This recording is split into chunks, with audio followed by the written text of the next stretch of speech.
how to fix any effect problem on TikTok. So if you have any problem with a specific effect or filter on TikTok, this tutorial is gonna help you a lot. So first thing you wanna do, guys, is go to the settings on your phone and then open the apps manager right here. When you open the apps manager on this page, you will find all the apps that you have on your phone. So all what you want to do is scroll until you find TikTok app and then click on it like this. When you click on it, it will take you directly into this page. All what you want to do now here is very simple. Click on this for stop and then go down here to the storage. Click on clear cache and clear data. Now you have to go to the Play Store, search for TikTok and click on this option right here of update.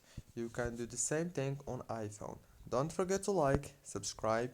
Thank you so much for watching this tutorial.